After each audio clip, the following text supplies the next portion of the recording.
So here, that's now our concept. We're having our heat, our energy, our source. So we have our source energy that creates the energy. Then it becomes the energy that we're paying for. And then out of that energy we're paying for, we're creating heat. And we can go from heat to energy to source, from source to energy to heat. Yeah. Good. Here again, the PER factors directly pulled out of the PH3P from a climate data set. And here you see now the COP, coefficient of performance, and heat pumps having a coefficient of performance. That's now that number 3. And then here the heat with the PER factor of 1.8. Earlier it was 1.7, here it's now 1.8. And all this you can find in the formula sheet. Yeah, it's all explained there. Yeah, in the formula sheet with the bits and pieces. So we're having our heat, and then the heat is generated, so heat loss. So energy balancing. Yeah, so we're having a loss through our thermal bridges, through our walls, through our roof, through our slab, through our windows, through our air leaks, through our ventilation.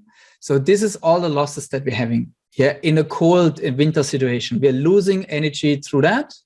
And then we're having our gains. We're having our solar gains through glazing. Yeah, then we're having our internal heat gains. And now the difference between the losses and the gains, this is our heating need. And this heating need, that should be less than 15 kilowatt hours per square meter.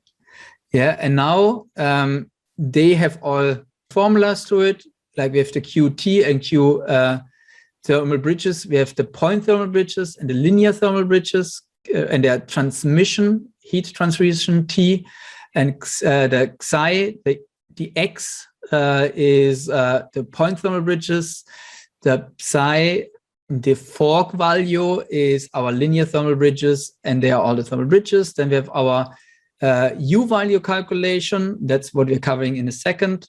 Here, that's our windows, slab, roof, and walls. We're losing energy by U value through the heat transport with U, and that's again transmission. And then we're having our ventilation losses. That's convection by moving air from inside to the outside via the ventilation system and via air leakage, so infiltration. And then on the other side, we have our QS. That's our solar radiation gains and our internal heat gains by body heat, by appliances. And that all comes then together in a formula. So our QH, our heat need that we have is now all that calculated together. So we're calculating all the losses, then minus the gains with utilization factor. So not all the gains and losses we can actually use, obviously. Like a gain in the summer is not really helping us for heating the place in the winter. Yeah, so that's that utilization factor.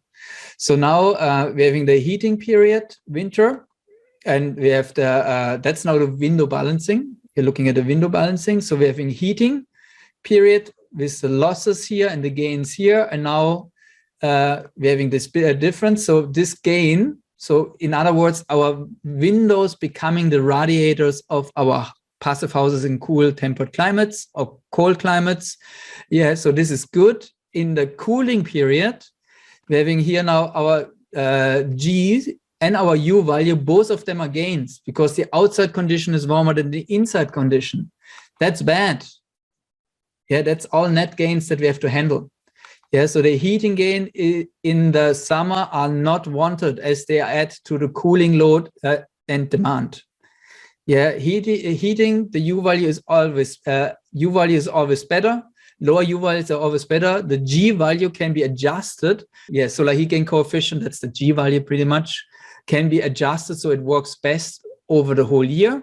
Yeah, so normally you want to have a really high G value so that you're getting a heat gain during the winter time. But now in the cooling, lower G and a lower U value is the better option.